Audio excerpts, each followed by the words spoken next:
YB stays on your neck.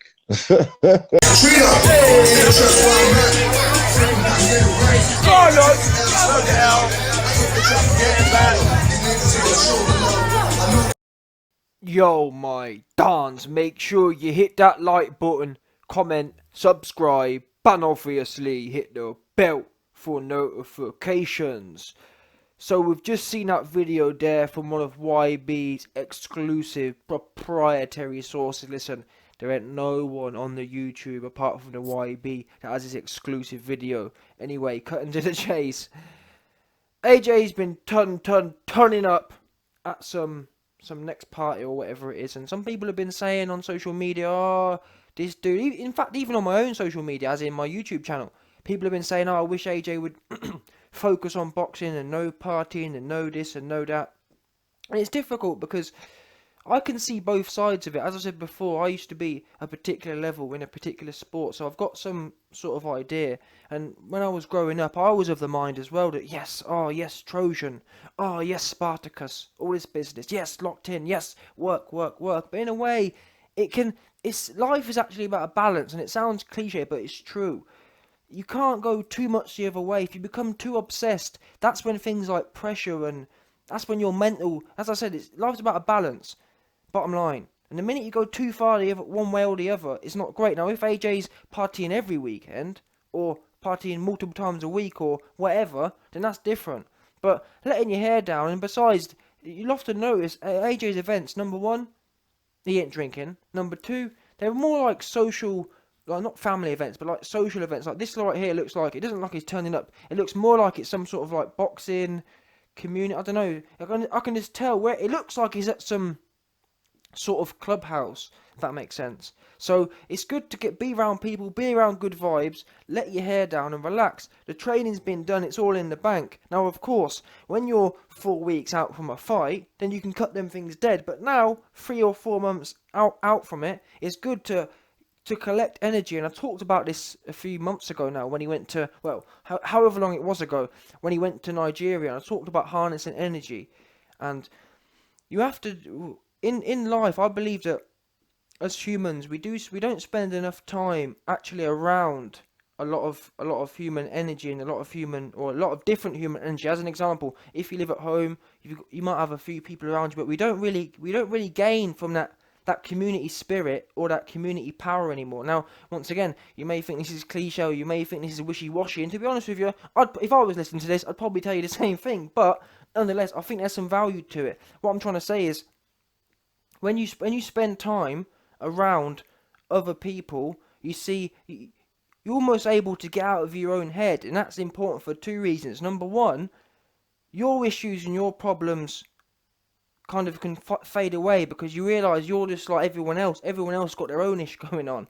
Sometimes in life we can become too focused on, oh, me, oh, it's so bad for me, it's so bad for this. But spending time around different people and observing different things, you can actually gain some appreciation for where you're at and whatever. Now, and you can also then apply that to your training and to this situation and to that situation. As an example, AJ, or a lot of famous people complain about being like, oh, I'm under pressure and all this sort of business. But in reality, from AJ's point of view, if I was him, yes, I'd be hungry for it, but I'd be thinking he needs to go into the ring hungry but relaxed, knowing to himself, you know what, if I give it my all, I'm 100 millionaire at the end of the day.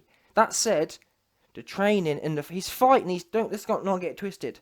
Whilst the end outcome, because for me, as my nature, half of my problem was I'd spend too much time worrying about the outcome. When in reality, you can't really control it. All you can do is go in there, and I know it's cliche again, but give it your best. But it's more or less the truth. What's more important is focusing on the process, which is something I've been begging AJ to do.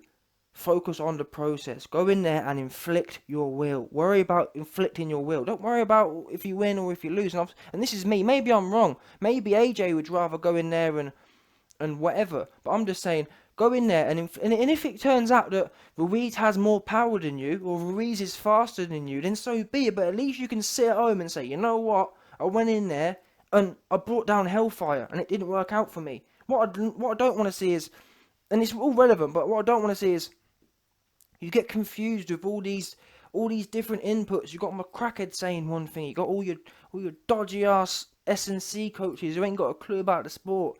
Think about yourself. In as much as think about what got you there. Yeah?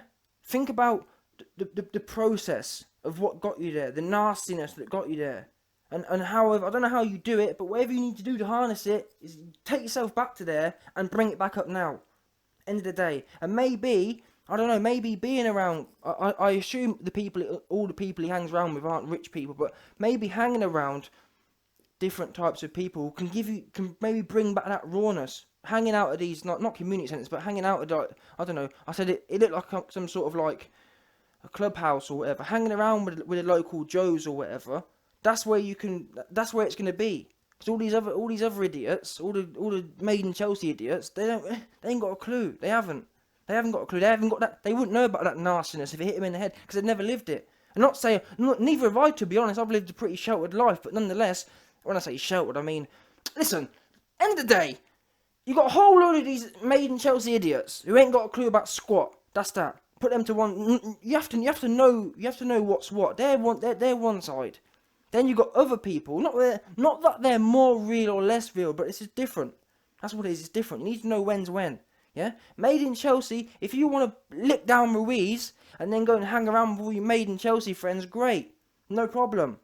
But lick down Ruiz first, innit? Get that nut. Feel that struggle. And in the UK, people can say, "Oh, we don't have a lot of struggle." I think the UK is suffering with a deep sickness. I think the West is actually a lot worse than some. Whilst financially we might be better off, but I think psychologically speaking, we're actually in a darker place than a lot of the East is.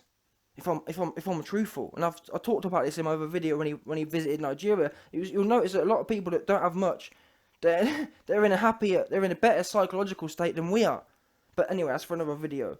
Listen, and let your hair down when you need to, and just take them moments to step back from you whenever you're not. It's hard to say what I'm trying to say, but I don't want to come across as, oh yes, AJ should analyze every situation, but being around certain types of people, it's horses for courses at the end of the day, and I'm somewhat a believer. Arguably, I wasn't a believer before, but I'm start edging as my life goes on. I'm edging more towards the people around you. They can certainly influence your mind state. As an example, if you grow up around, I don't know, well, we know this actually, scientifically speaking, we know, as if children grow up in particular environments, their propensity to reenact that behaviour is scientifically proven, or to be scientifically significant. So we do know that. Therefore, what I'm trying to say is, if AJ is spending more time now, let's get it right, but back in the days, he grew up around them raw. He was with the roadman essentially. Let's call it a spade. He was with the roadman, and now that, rightly or wrongly, it puts a particular mind frame in your head. Now at the moment, obviously, there's a whole lot of madness going on in London with knife crime and gun crime. But that there is, it's a mindset at the end of the day. Now what I'm trying to speculate on is, did that mindset, that raw road, not that AJ was involved with them sort of things, but I'm saying it's all like a culture. Did that culture and mindset impact on AJ? Did that enable him to be as ruthless as we saw him as he was on the way up? Now what I'm saying is, he ain't round no roadman no more, he ain't round no knife man, he ain't round no click man, etc, etc. Therefore, who is around now? Oh yes, he's around Eddie Hearn, all these kind of other people. Now, maybe I'm wrong, maybe all the science is wrong. Is it a possibility that the contrast is showing in his fighting style? The fact is, people talk about, oh, he hasn't got any boxing people around him. That's it to an extent as well. But I'm talking about the pure rawness.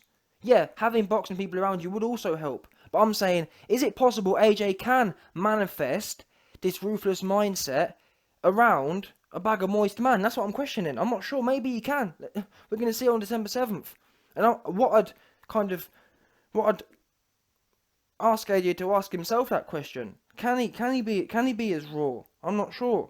I'm really not. Can you? Maybe it's not just a question to AJ. Maybe it's in general because we see it a lot. We see a lot of successful sports people who they get to a certain level and they can't find it in themselves to be that raw anymore. Is it? Maybe it's because of the money, or maybe it's because of the people they're around. I'm not sure. I'm not. As an example, I'm trying to think. Let me think. Yeah, Mike Tyson. What did he do? I'm sure he kept a lot of. He kept a lot of. Well, Mike Tyson was just destructive. Listen, that's the end of the video anyway, man. Let me know your thoughts. I hope I didn't. I know I rambled a lot. I'm not even sure if what I said made sense, but let me know your thoughts anyway. And your boy will be back.